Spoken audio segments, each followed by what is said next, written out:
it started when a personnel from University Pag-asa, which happens nga from my hometown, and a family friend. She said she encouraged me, to apply to Pag-asa. That's on that time na uh, there's a training course gitawag og meteorological training course na sponsored by Pag-asa. So I took the opportunity, and also thinking na school, no, it's uh, not common na kaningani na klase na career path kay even sa tong mga classmates, for example from college, murag gamay ra ang mga forecaster or meteorologist, even especially sa amoa o sa Bohol, walay Bachelor of Science in Meteorology. So tungod sa among family friend na nag-encourage ako na apply, so moto I took the exam, then I passed, then I ako nang ang training, so may undergo sa training. So arahibaw as an engineer pod, Lai, no, na curious ta on how things work, so ako rang gi-extend ni to weather in forecasting. So wala hibaw no, 5 years nako sa DOST Pag-asa station diri sa Cebu. How long pod ang kaning training sa Pag-asa sa weather forecasting?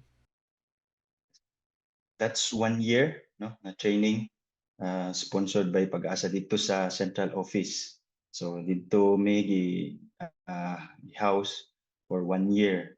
So mura siya crash course na tailored ang training for sa trabaho na for Pag-asa. Ah, right. And unsa pod was it hard training, extensive gyud ang training na 7 days a week or maybe 5 days a week? Yes, extensive, no? So ang mga instructors nato is from natay mga researchers, mga doctors, some are mga employees or mga diha ra sa University Pag-asa. So it is an extensive na training, natay mga more on math. So required nila nga maka eligible to took the exam ang mga engineering students nga naay advanced math, as well as nag-study of physics. So mo to extensive to siya na training, then tailored na yun siya para sa trabaho for after the exam, after the training, pwede na mo apply, can apply for example, for me, I applied here in Cebu. Right. So you mean to say murag daghan po dinig math ang weather forecasting? Yes, sa training, but sa trabaho na alay, wala na kaayo tungod kay ang the data na, for example, the data that we collected, for example, kining mga weather variables na to, temperature, we just input naman ni siya, input na sa atong mga supercomputers, gitawag na to kaning numerical weather prediction or NWP in short. So mo na to mo nani-script adto, so siya na mo simulate sa weather in the future. So more on ang mga forecasters mo na mo siya na yung analyze, no, yung expertise niya, skill to check from the different models, check niya kung ano yung better or on that time, that certain duration. So yun yung pipiliin niya to make his formulation of to make his forecast. Right. Ang kaning supercomputer dugay na ni siya na technology sa Pag-asa or recent lang? Dugay na ni sa sir, so kay kining ato ang na-mention kining mga NWP, so there's a lot of computation kay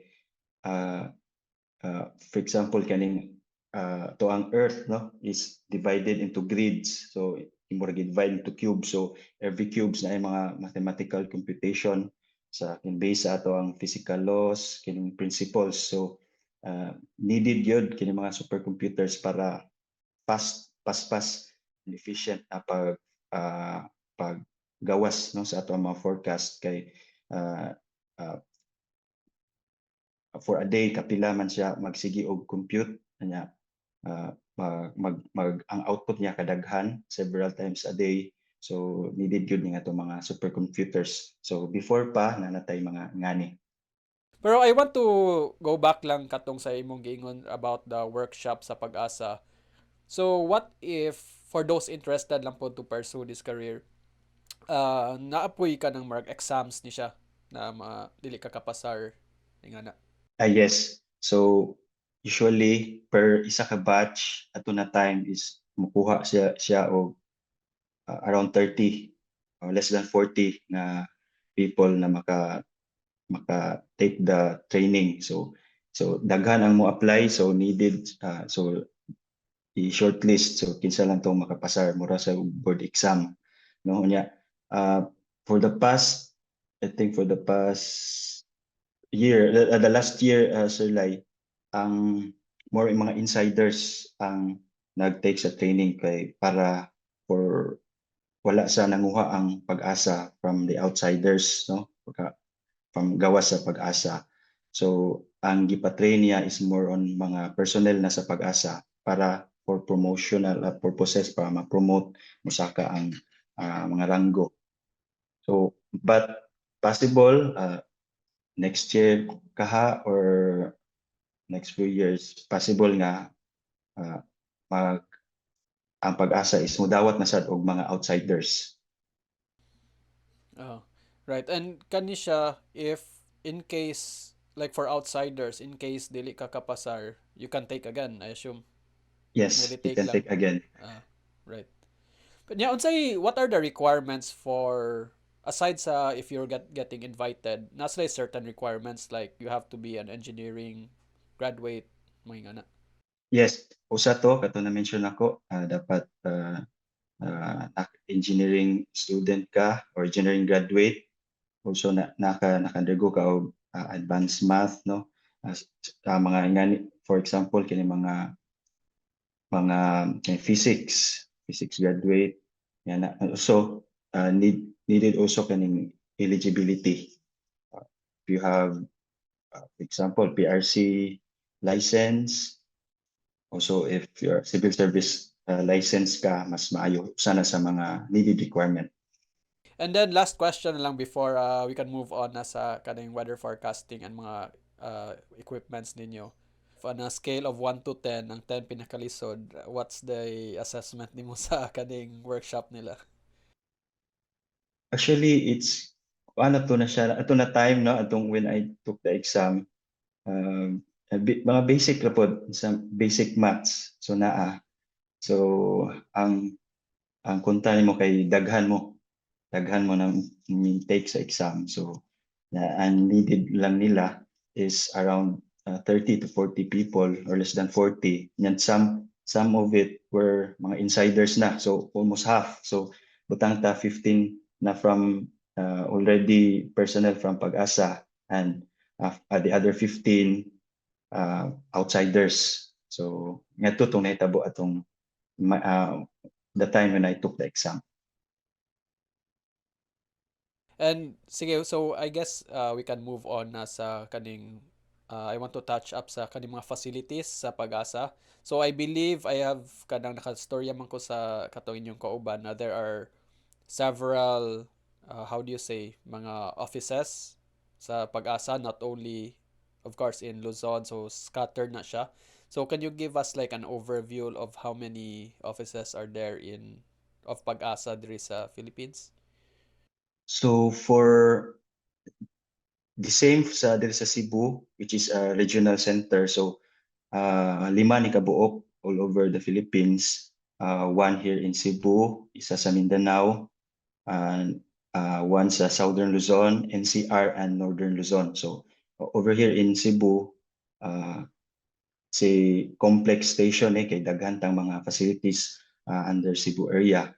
So with regards to sa mga synoptic stations which is strategically scattered all around the Philippines, natay around 60 na synoptic stations or weather stations na mga manned ni siya. If unmanned stations,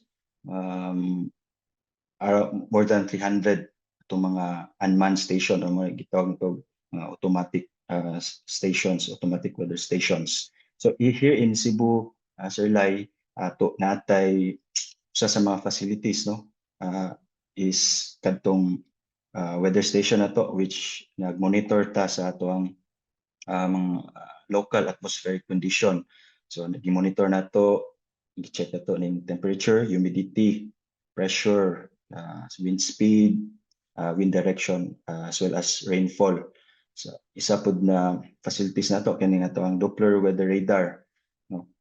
So mo ni mo monitor, mo detect if natay mga thunderstorm or mga precipitation in general na occurrences within our area. Also, itong na-mention ni mo ganina, natay satellite data feed directly from Himawari, from Japan, no? Ang satellite na itong nana to is Himawari 9.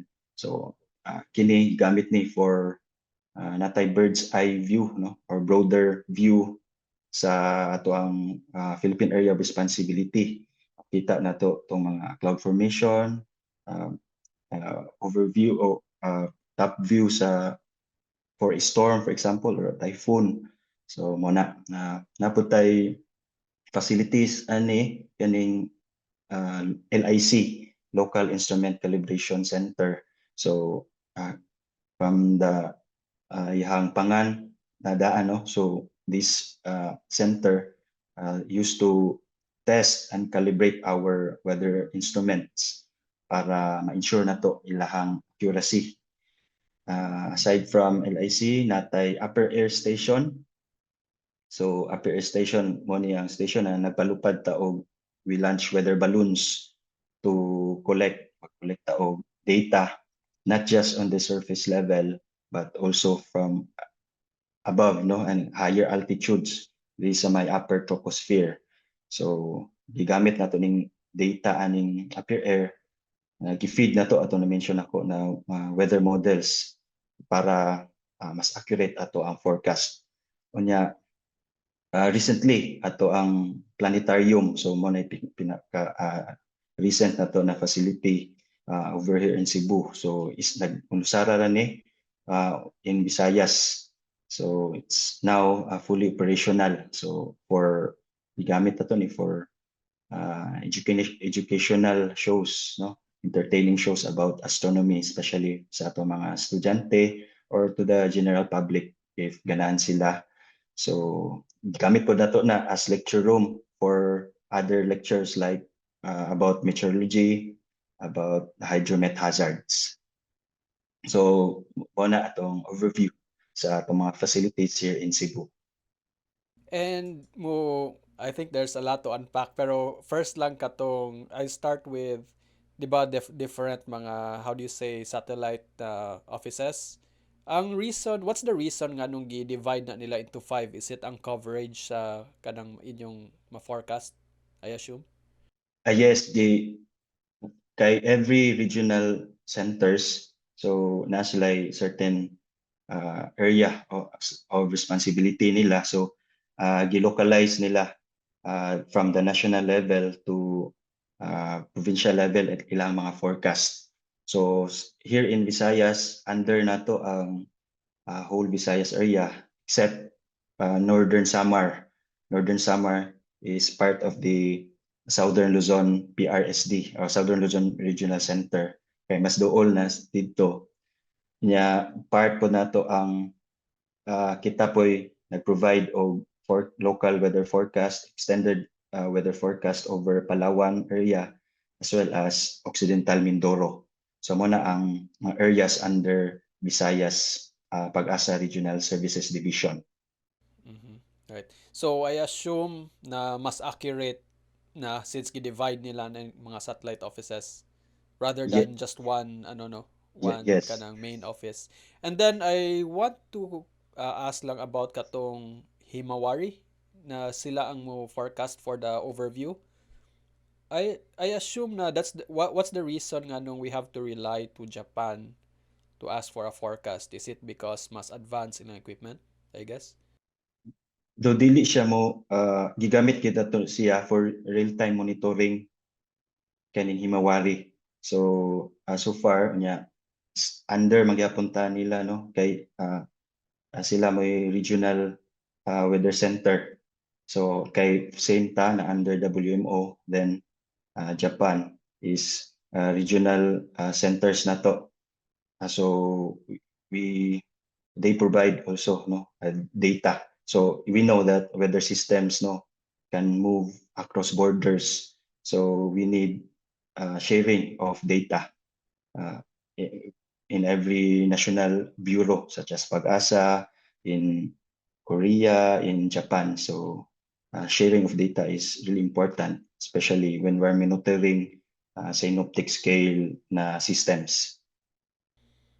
Yeah, I see. And then maybe just to jump a bit ahead lang, kung mga example, mga typhoon, asa na usually mo start mo gikan? Like I just have a general idea lang like habagat and amihan winds kay as an architect kibaw ko na northeast southwest may ana.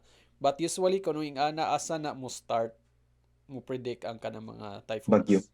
So usually, Yes. ang cyclogenesis sa itong mga bagyo started in sa Pacific, no? Kaya mo na yung pinaka tako na basin. So mas warm ang sea surface temperature, mas maka-receive ning na area o solar radiation from the sun. So mas muinit ni siya. So mo ni needed no na ingredients for cyclogenesis for the formation of huge weather systems like tropical cyclone. So usually ani gid siya maporma aning Pacific Ocean and some other uh, basins across the globe. So ang tungod kay pinakadako ning Pacific Ocean, so ani usually maporma ning daghang mga bagyo. So mao ni hinungdan no na we are on the western part of the Pacific na usually magianta sa mga bagyo. So in general, in average, natay around 19 to 20 na bagyo per year na possible na makasud sa ato ang PAR. Yes. And then it's good that you mentioned kanang information of kaning bagyo. Actually nakastorya pod ko kanang a couple of meteorologists before. I guess it's kaning tungod ang and pressure sa init and sa tubig. Can you tell us like how typhoons are formed? I guess. So first, labi na kung solar radiation no, giinit ato ang kadagatan. Example, so in return, so na sa base sa hydrological cycle, kining water cycle na to, mo evaporate ning ato ang kining water, may mo siyang in gas form, may mo siyang water vapor. So in return usab kining warm air is less dense than the surrounding air. So mas gaan siya. Mo hinungdan katong na-mention nimo about pressures. Mas low pressure area na nadapit on that area. So low pressure area. Then tungod kay in Pacific Oceans, daghan ang supply of moisture tungod sa solar radiation nga giinit niya ang sea surface maporma ning mga cloudiness. So nanatay cloudiness ani hantod kung continuous ang supply of moist air so mo nang maporma na bagyo. Right. So since naaman I believe di ba naaman sa right side ang Pacific Yes. Ocean sa Philippines. So we can assume na most of the bagyo kay gikan diri sa east. Sakto ba? Yes, na usually ang movement po sa bagyo is north westward no direction pa from the east going to the west. So mo nang maigo ang diri sa Philippines. So tungod pod ni no sa uh, uh, trade winds no na also kining pagtuyok sa kalibutan nya difference pud sa pressures. So for example, if init diri sa may Central Pacific area, so ana maporma ang mga cloudiness, kaning mga bagyo. So diha mas low pressure area na nya tungod sa trade winds. So it's moving paingon sa Philippines. Right. And ang kaning kakusgon sa typhoon, unsayin maka-determine ani?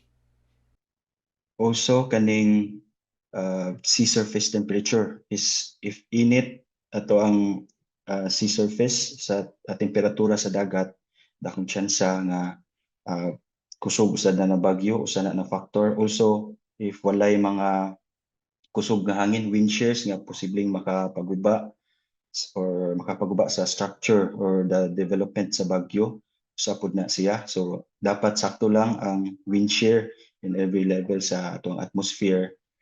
So mas mo intensify ang bagyo ana. Also some other mga synoptic systems nga location sa mga synoptic systems nga makapaenhance sa bagyo. So kung walay duol na systems like uh, kaning cold air or high pressure area nga na nagdala og cold air, kaning cold air may makapaguba no sa tuang structure sa bagyo. So muna mga factors ko para magpadayon ang intensification sa maong bagyo sa warm sea surface temperature, dili kusog na wind shear o hangin in every level sa atong atmosphere, and also some synoptic scale systems nga surrounding that system na makapaguba usab sa struktura. For example, katong cold air. So there should be no cold air intrusion within that system. For example, kaning mga bagyo. Right. And uh, perhaps we're curious lang to know how far ba can we predict a coming typhoon? Like pila ka weeks or days or I don't know, I'm not sure if even months ahead na makaingon ta okay nanay padung na bagyo. Yes. We can predict na ay paingon na bagyo using the numerical weather prediction kani mga weather models na to up to tanta og up to 2 weeks, but as they progress makibaw ta sir Lai no na mubaba na to ang reliability or ato ang confidence on the later days no or kani mga mas layo na dates. So basically based sa ato mga forecast, if naagi maporma na possible formation ng bagyo, we can predict it up to 2 weeks. Right. And what about ang level of accuracy from 2 weeks up to kanang magkaduol? So maybe we can start sa 2 weeks, like how accurate kaha na siya na prediction usually sa inyong experience.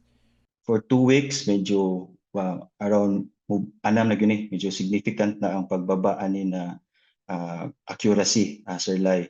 So ato ang high accuracy na to na gini sa up to 3 days, then sugod na siya og decrease ang accuracy, reliability 4 days up to 10 days.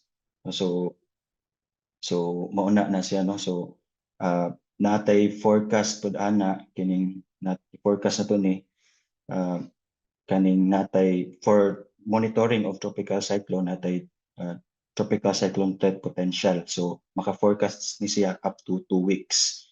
So yan, if there's any changes no, so namo gini changes because dynamic ato ang weather system especially over the tropics. So ato aning gi-update as much as possible tungod kay nagyoy dako nga pag-ubos sa accuracy especially on the later days no, around 4 days pataas. Right. Pero just to give a number lang, perhaps sa 3 days, 'di ba? it's more accurate? Mga how much ang accuracy ana, like 75% accurate mo nga na? Yes, around nga na no, high accuracy, high reliability kita Yes. around And up to then 3 days. and then 4 days up to mga 2 weeks magkagamay ng Mag accuracy, no? magkaanam na siya kagamay Sir Lai no, but still kaning 4 to 7 days na forecast na to, around moderate na reliability. Still importante ni siya for planning ahead, especially sa ato ang mga lakaw, no? To maka can still forecast sa mga uh, general weather during that time.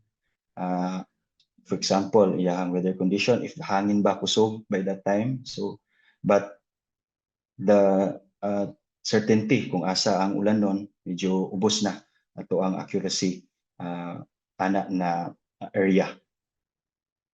So na And I yes, so yes, please. aside pod ana Sir Lai, 10 days, more than 10 days napod ang pag-asa still can still forecast no up to uh, kani mga long range forecast, mga seasonal forecast na to pila for few months up to 1 to 2 years. So ang paggamit po nato ana aside from weather models is gigamit po nato ning itong mga past data na atong nalikom na gather on the past years, then we just assume no na ang mahitabo in the future is just a repetition sa the past events. So nga na kataas pod ang pwedeng ma-forecast sa pag-asa. Though muubos ang crucial yun ani kining medium range forecasting katong 4 to 10 days or up to 2 weeks kay diha taas ang uncertainty labi na magkadugay. Right. And I assume appeal na diri ang accuracy sa kaning signal number sa bagyo, no? Kay Ye- I believe mag-change pud siya.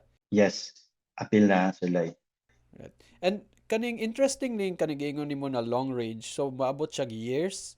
I would like to know lang, like obviously dili na siya as accurate, no, but Yes.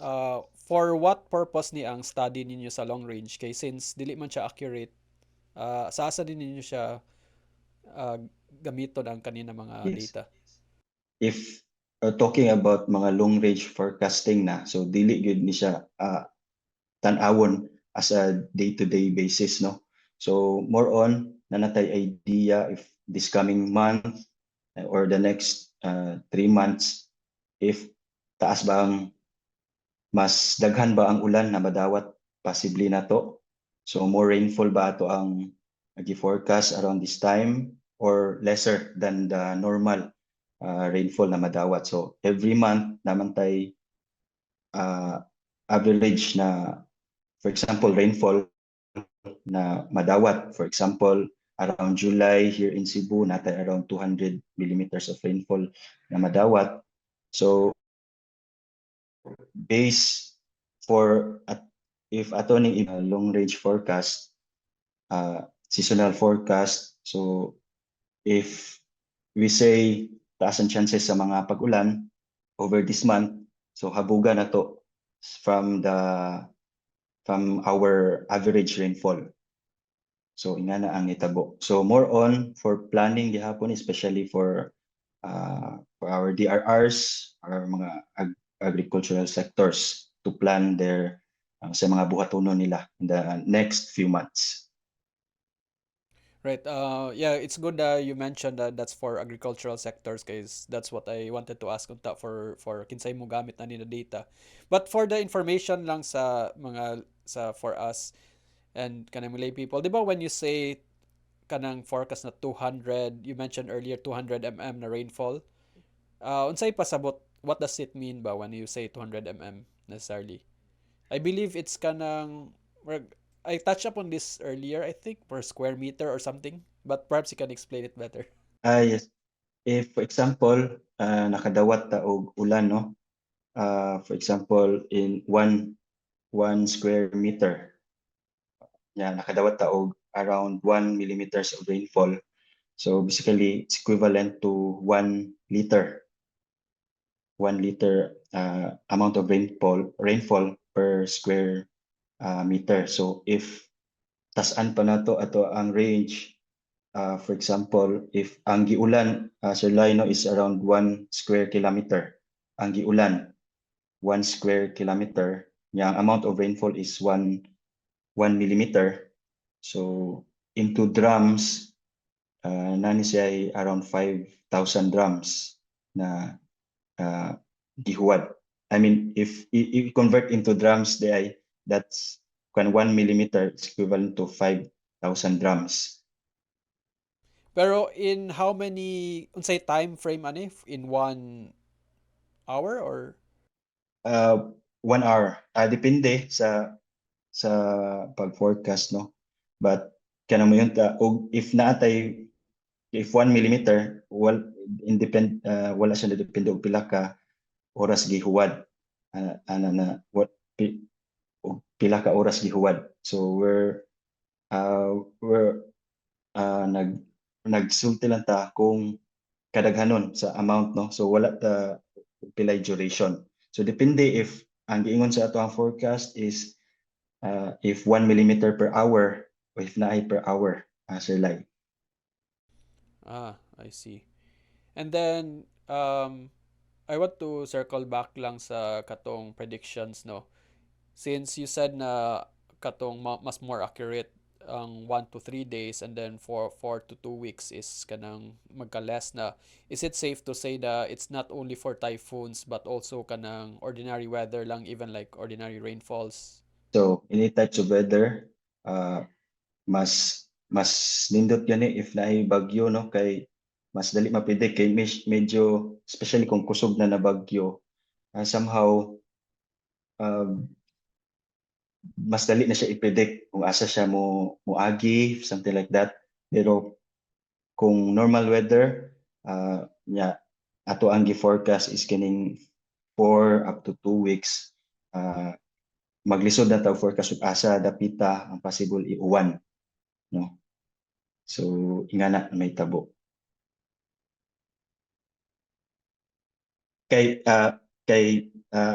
to add po, Sir, like kay kaning mga, if normal lang ato ang weather, wala tay bagyo, ato ang mga type of mga paulan is small scale, mga gagmay. So mga very localized ang mga thunderstorms, small coverage, mo nang mas lisod siya. Mo to ang Makes pasabot sense. na mas lisod siya i-forecast. So it's because of kanang kadak-on of the Kada- area of coverage.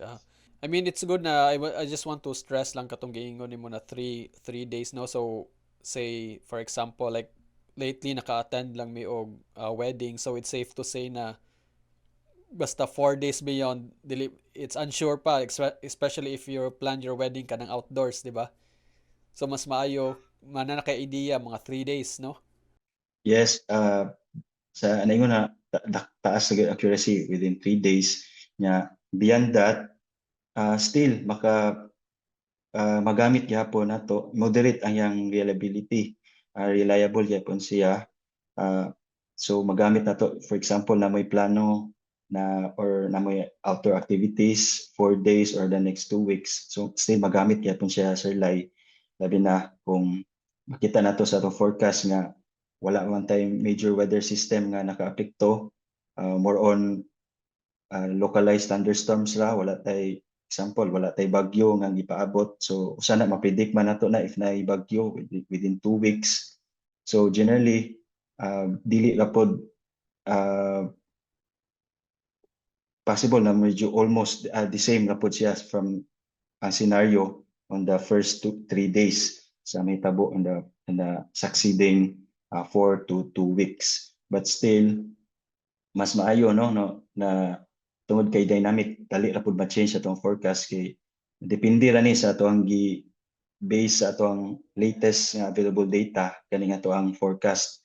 So mas maayo, especially na may plano 2 weeks ahead, sige gutag constant ato ang tan-aw pag-check sa mga weather updates kay sa gingon ko na very dynamic ato ang weather. Yeah.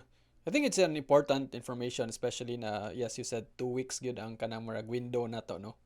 na kanang maka-moderate na prediction.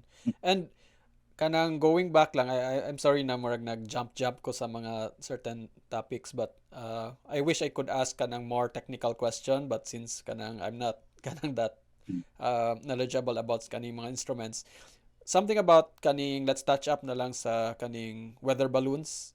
So how does that work ba? Like how do you monitor mga weather balloons? Yes. So, ang nahitabo na uh, Sir Lai, uh, so that we can have data also, weather data sa taas nga bahin sa atong atmosphere. So we attach our sensors natay gitawag nato radio zone. We attach that to the weather balloons mo to ipalupad, i-launch nato siya. So in every level sa atong atmosphere makakuha siya og data. So again katong temperature, humidity, wind speed, wind direction. So mga basic na weather parameters makuha niya. So by that, mahibaw-an po nato unsay stability sa atoang atmosphere. If taas ba ang chance o more likely ba or less likely ba ang mga thunderstorm occurrences in the next 12 hours. So mo ginay usa sa gamit na to for weather balloons. So, and also this data is gi-input nato sa ato ang supercomputers, sa ato ang numerical weather models for our forecasting in the next kantong medium range forecasting nato. Mhm. Right. So this is mainly for thunderstorms kaning weather balloons. Yes, usa na no kay usa sa products no or gi-issue sa Cebu if natay thunderstorm information pasabot na tungod sa data that na atong gi-analyze based sa data from the upper air, kita dato na medyo stable atong atmosphere, magpagawas ta og thunderstorm information, which means no less likely lang ang thunderstorm occurrences in the next 12 hours. If based sa ato ang analysis, based sa data that we gathered sa upper air soundings na to, na unstable ato atmosphere within that time, so mag-issue ta og thunderstorm watch na possible the next 12 hours natay mapaabot na expect na mga thunderstorm occurrences. So dako ang coverage ani possible within Central Visayas area nagay makasinatig mga thunderstorm occurrences. Though dili gyud siya whole Visayas area posibleng makasinatig mga pag-ulan, but high chances no naagi tay mga thunderstorm occurrences. So sana ang mainly gigamit na to sa ato ang upper air soundings kaning weather balloons. Right. Interesting. So dako ang coverage. How many balloons do you deploy ba? Like say sa Visayas. Here in Cebu, we deploy atong weather balloons twice a day. So nagpalupad ta na 7:30 before 8 a.m. So synchronized siya tanang mga weather upper air stations across the globe. So sa gabi 7:30 p.m. to 8 p.m. pagpalupad na sadta. So under VPRSD natay 1, 2, 3, 4 natay upat na upper air stations under VPRSD. You mean sa Visayas? Under Visayas PRSD. Mhm. Atong So area for is yes. So uh so interesting na you said na globally magdungan like you deploy this at the same time globally.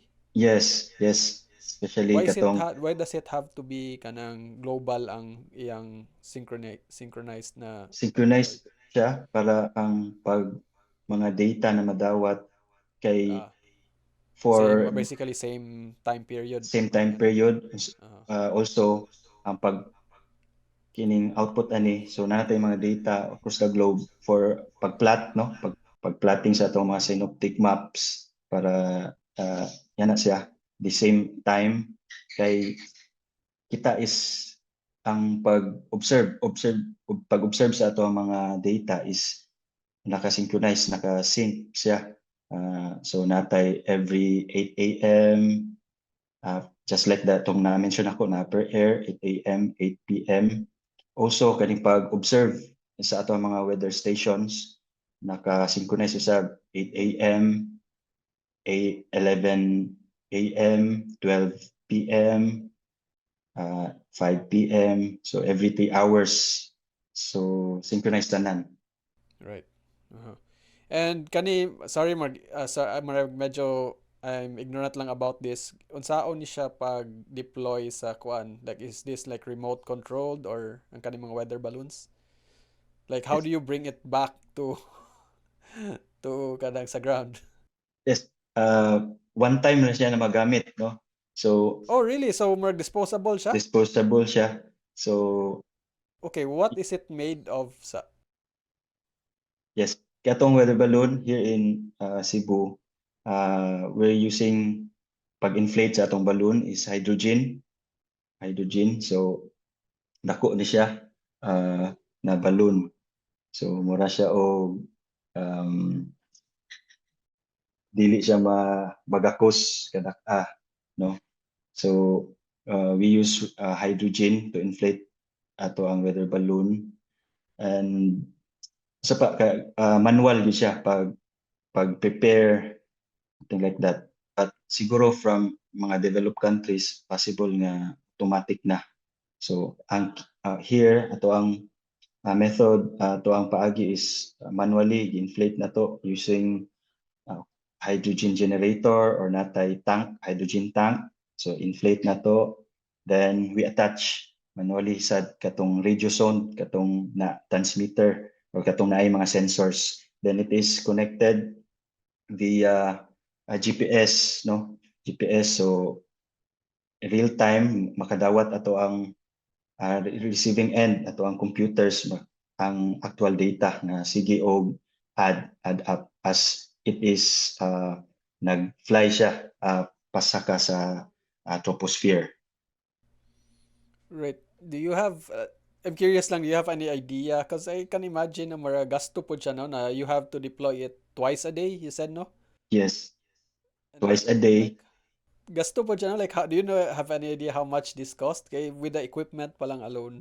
Yes, I think it's around 15 to 20 per lunch. It's 20,000, right? 20,000. Ako. Yes, Oh. mahal Wow, ha? Every day.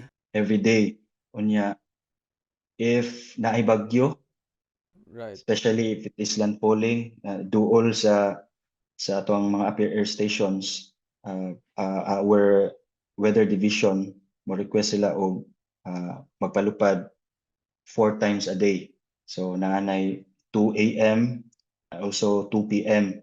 aside from 8 a.m. and 8 p.m. nga lunching. So para ni sa for better forecast. And then, sorry, ang body ani sa, what about ang body sa kaning weather balloon? Na ba siya body? What is it made of ba? Latex gihapon, rubber ang balloon.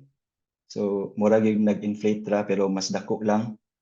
Then ang composition nato sa ato ang instrument katong radio sound, gi-house siya og somewhat kaning styro, but it is I know it's a environment friendly, medyo motunaw ra siya as well as katong latex.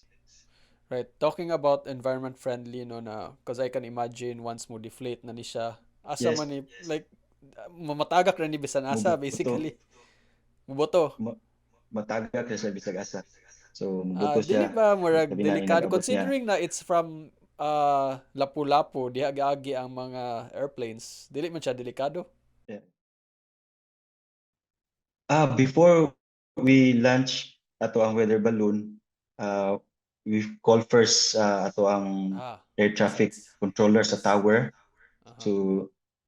to para na sila for release. So mananghid taon na nila. And so far wala ang mahinoy Why incident? niingo no na, naigo incident na naigo sa tong radio zone. Pero gaan na siya Sir Lai, gaan na siya kay styro ra niya, gamay na pad siya, gamay na siya sa tingin ko. Pero also ma-predict, ma-track man po ninyo asa ni ang weather balloon, no? So at least ang mga Yes, yes, airplanes kibaw sila asa. Okay. yes. So Yeah, yeah. sa atong monitoring matrack na to asa sa hindong. So basically usually siguro ano sa mo tugdon no, mostly sa tubig or sa dagat. Uh-huh. Mhm. Okay. And then maybe a couple more questions na lang. Kaning regarding, I want to go back again sa when you mentioned there are unmanned na stations. What are these unmanned stations and like what do they look like? Maybe like I can imagine like poles lang, mga radars. Ay, mura siya mga poste, no? Posts nga naay nakabutang na dito ang natay rain gauge to measure our rainfall amount na hagbong over that area. You also have for thermometers, naputay barometers. So yan na siya. So it is located and gibutang siya across the Philippines. So mo siya poste Sir Lai. So poste niya na siya ay fence para dili siya ma-access dali-dali. Maybe you guys can maka-share mong image so I can flash it in the screen when I Okay, edit the videos. okay, okay. What about sa kaning before we go lang sa kaning the kanang government na role diri sa pag-asa. What about kaning when you type in sa Google no like what's the weather for today? Ang magawas ana, is it safe to say na provided na by pag-asa or lahi na ang source ana? I'm not sure no kung possible no na if ikuha ang Google sad og data from Pag-asa based on sa may mga available information nga nasa web. So but for us no mas maayo if we want to get the weather updates ato kita sa ato ang official website. Unsay official website ninyo? Maybe you can state it for the Yes. audience. So ato ang official website is bagong.pagasa.dost.gov.ph. So natay yung mga tanang available information nato, mga products and services na naka-post dito sa ato ang website. Also, we also use ato ang social media to disseminate ato ang mga products and services.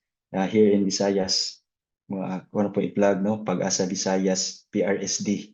So, mo na itong FB page na constant ato ang updating sa itong mga issuances, mga thunderstorm advisories, katong mga color-coded heavy rainfall warnings na to, diyan na to i-post. Right. And I guess for kanang Luzon and Mindanao, Pag-asa Luzon ang website nila.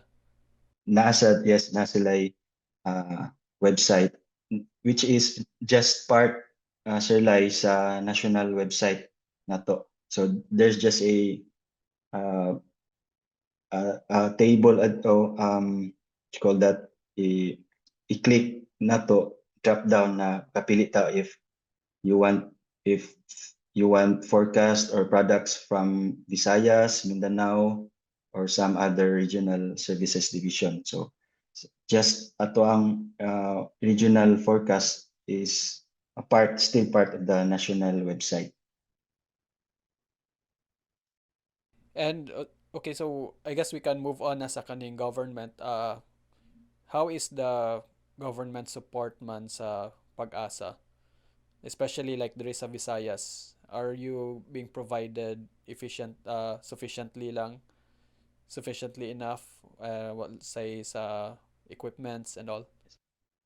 So far, so for my perspective sa Sir Lai, kita na to no na support sa government na gyud. So done decent job no pag oversee sa ato ang buhatan sa Pag-asa, especially in Cebu. Kaya na-mention na to no, daghan natang mga facilities nga available here na natay planetarium, also katong na-mention ako DRF, Disaster Recovery Facility, LIC, mga few years pa bago pa lang pod no na open na to yung calibration centers.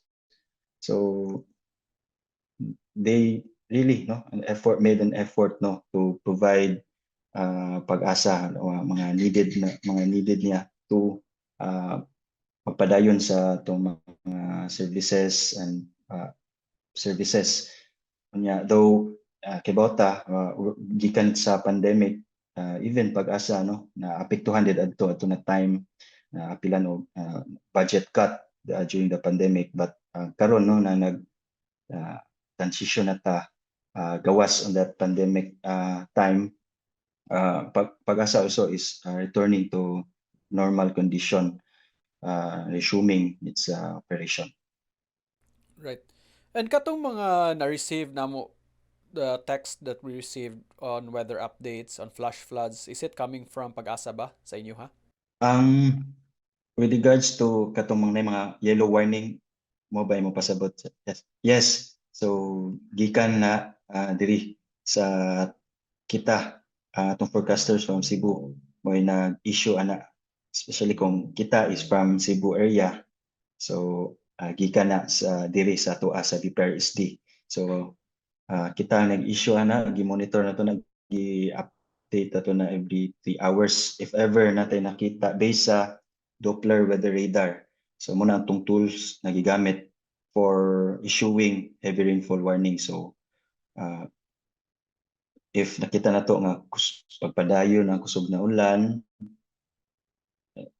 depende no if certain millimeters of rainfall possibly currently affecting ngani kadaghanon, so natay corresponding usab nga warning, yellow warning if daghan nga tubig ulan or taas nga rainfall amount, mas habog usab nga color coded rainfall warning, possible orange to red.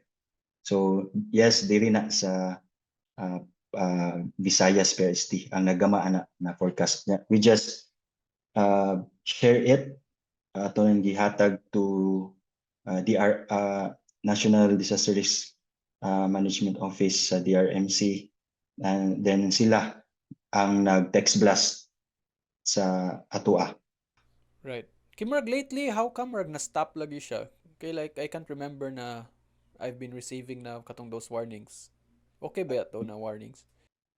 Still naaman siguro, Sir Lai, nga wala kayo tay sa man walay sug na mapag-ulan or something like that, o but if areas nga under ka na areas nga naikusog na mga ulan ongoing, mas ako ang chance nga makadawat ka, makareceive ka og ingana nga message. Yeah. And just for the information lang of sa public, ang yellow diha mo start ang kanang light lang na rainfall, sakto? If natay yellow color coded na warning at nanay around 7.5 to 15 millimeters of rainfall nga madawat and mo padayon in the next 3 hours. So So just to circle back lang, 7.5 to 15, that's liters per square meter, sakto? that's in millimeters, Millimeters. millimeters, millimeters. So if I-convert na convert siya na to pila og ganito. grams, if times na to og 5,000 grams. So nga na ato ang estimate nga nakadaghana ang ibundak. And for orange, mas daghan pa, around 15 to 30 millimeters na mga pag-ulan na currently naka-apekto na or magpadayon nga na type of ulan in the next 3 hours. Then and for red is 30 millimeters, more than 30 millimeters na. I see. And kaning, what about ang, I'm just curious lang, kaning atong mga equipment, can you say na it is at par lang man sa mga equipment with some mga more advanced nations, or like medyo behind ta? Hmm. Siguro kanang mga gigamit na to na equipments is almost the same na sa ubang nations, but siguro ang kadaghanon, no?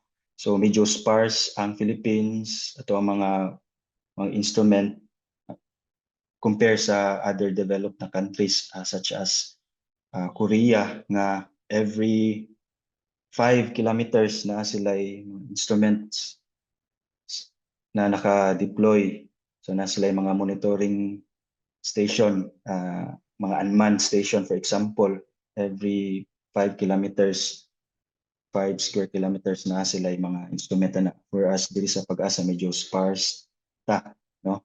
Compare. But sa manggigamit na mga instrument, more or less mga pares-parehas la. Mhm. But is it safe to say na the more kanang equipment there are unmanned katong mga stations, mas accurate ang prediction, no? Yes, so ato ang forecast is as much as good kung depende sa ato ang data na naa. So if daghan tang data, mas nindot, mas accurate ato ang forecasts. Right. And I guess we can move on na lang to maybe a last topic na lang about climate change. So, I'm curious lang, is there by significant na changes in the weather and the climate for say past 5 or 10 years compared sa before na may study ana? Yes, Sir Lai, naatay mga changes na, no? So, gani sa PhilCA na assessment, Philippine Climate Change Assessment of last year. So, na sila yung mga key findings, no? In terms sa ato ang temperature. So, since the pre-industrial period, since 1951, Philippines has mas na-warm siya around by 0.77 degrees Celsius. So so amounting na siya og per decade na ay pag-increase, no, or around 0.16 degrees. So much more depende po sa location, Sir Lai. Labi na kung nata sa syudad na area, mas init pa ito ang ma-experience due to kaning urban heat island effect. So aside from temperature, not say mga findings that ato ang rainfall, mas especially mga rainfall nga dala sa atong mga bagyo, mas nidaghan since 2000. So mismo daghan yang dala ng mga tubig ulan up to mga 19.3%. Unya for the tracks pod sa atong mga bagyo, natay tawag og mga Christmas typhoons, no? Na mga typhoons nga makaapekto nato during December, January, February na mga months. So nagkadaghan siya from the past few years. May mas daghan nato ang experience na bagyo every example every December. Gani last year also over southern region dito sa may Mindanao area, mas nakita nato nga mas maapektuhan na sad sila og mga bagyo. Gani last year naatay bagyong Kirubin, nakaapekto to over Mindanao last year pag 2024 December time. Pag 2023 naputay Kirubin, nag-traverse gid siya sa Mindanao area. So and some earlier years pod. So usa niya, and to add pod Sir Lai, ang ato ang kita nato, no, due to climate change, kining frequency sa ato ang strong El Niños mas nagkaduol, no, based sa itong data sa una before nga kining mga strong El Niños makasinati ta og drier condition mo ang ang duration or the first, for example, mubalik ning strong El Nino every 10 to 15 years, but since 2000 up to this date nakita na to nga mas frequent ang strong El Niños, moabot siya og less than less than 10 years mobalik na sad ng mga strong type of El Niños. So muna isa sa mga findings na nag-change, nag-utog na to ang climate due to pag-init sa ato ang kalibutan due to global warming. Yeah. Makes sense, no? Because ang bagyo is a product mong gipod sa kanang sa kainit po, di ba? But do we have a figure of like how Yes. many more na typhoon ang na-add? Yes. Based sa finding, no, there's wala kayo trend o nidaghan ba ang na kaapekto na bagyo or kaning visiting typhoons na to, but magdepende siya no if kaya naman po tayo mga natural variabilities such as El Nino, La Nina, natural man yun na pag-variation sa ato ang climate. So nakita na to based sa finding na during La Nina mas daghan na visiting typhoons compared to El Nino. So due to climate change, medyo wala siya significant trend na pagsaka ba sa kadaghanon sa ato ang typhoon, but dala nila na pag-ulan mas nakita na to na mas midaghan ang yang percentage, abot nog up to 19.3% ang yang kadaghanon. Right. And last question lang about this topic. We mentioned a strong El Nino. Pila na ka Celsius ang kumakain kag strong na El Nino? Depende sa monitoring ni Sir Lai, pag-deviate niya sa normal levels o gitawag na to og ONI index.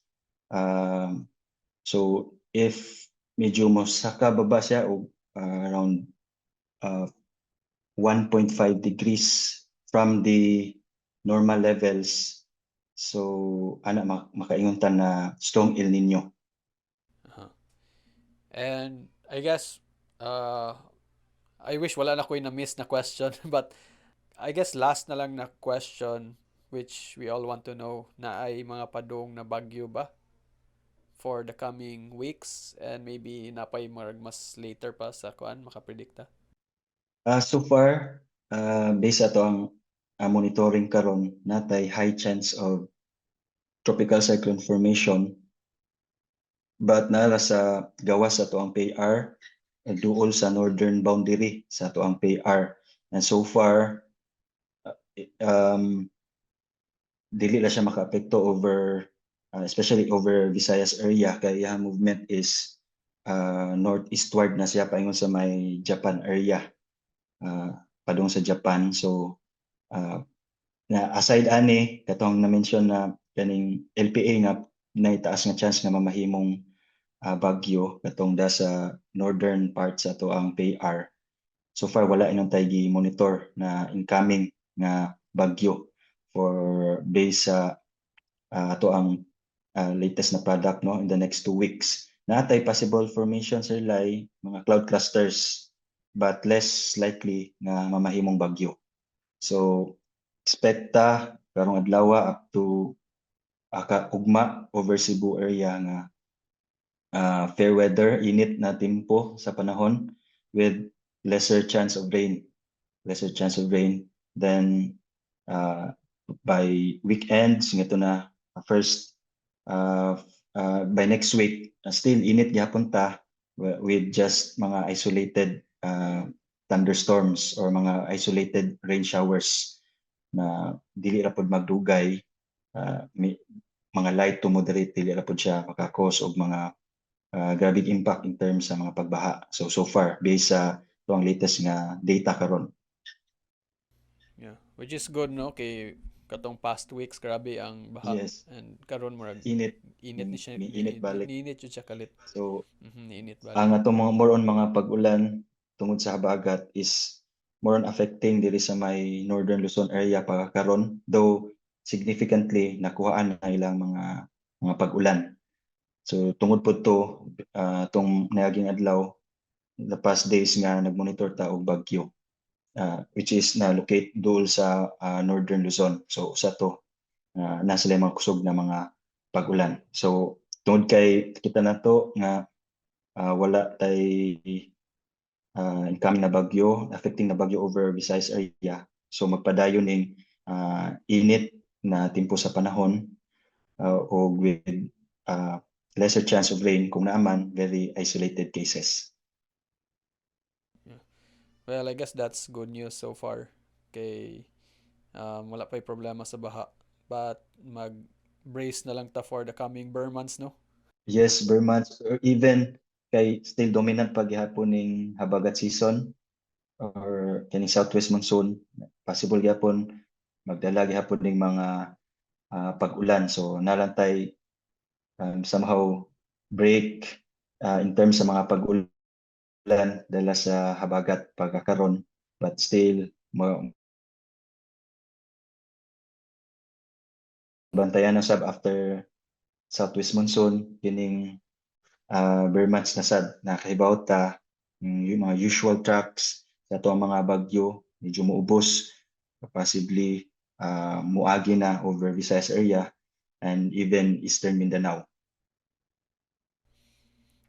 Right. So you mean later sa months mo agi na ni sa Ay, ubos, possibly. possibly, yes sir. Is this kanang yearly na occurrence or dili man kanang by chance lang? It's a based sa ato mga data, no? Natay mga based sa atong climatology data. So mga usual na tracks during Burr months is moagi over Visayas, northeastern Mindanao or southern Luzon. Medyo mababa ang compare karon, no, na medyo diri sa northern Luzon usual track pag during July or June. So ana may tabo magkana og ka ubos ang track sa atong mga typhoons or tropical cyclones.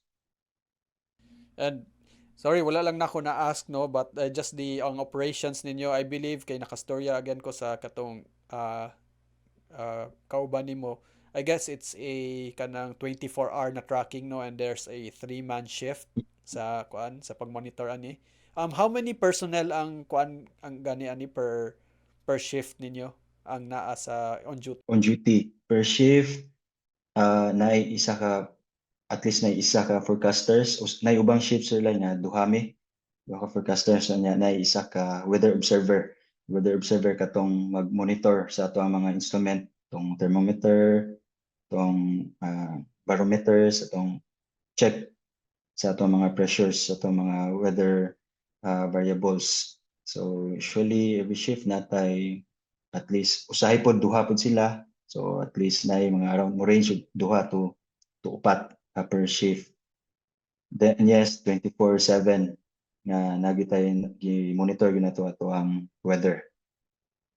And kuan man po, no, ang kaning pag-monitor ninyo is kanang sa computer man mo no, not necessarily na you have to go out there and check the instruments. Tanan sa computer na. For the forecasters naara sa sud sa office na naman tay monitoring sa ato ang radar, ato ang satellite. In case for the weather observers, they need to mugawas gyud mudong sa tuang instrument nga nakabutang sa gawas. Kuya, no, nya kung magbagyo mo gawas gid sila. Yes, if kaya pa, pwede pa mugawas, no, to check kung pila ang rainfall amount kaya itong instrument is naa gyud sa gawas, no, to check if pilay na nahagbong tubig ulan, for example ana. So if kaya pa nila, they need to go and check the atong weather instruments kay strict ang pag-asa, no, dapat timely ang ilang pag-send sa ato ang mga data going to the central office. Right, right. Yeah. Sige, Joseph, I don't want to take much of your time now. Thank you guys sa opportunity for interviewing you. Yeah, it's been a pleasure and an honor to interview someone from Pag-asa. Thank you, Sir Lai. It's also my honor, no, na mahinabi diri sa imong podcast.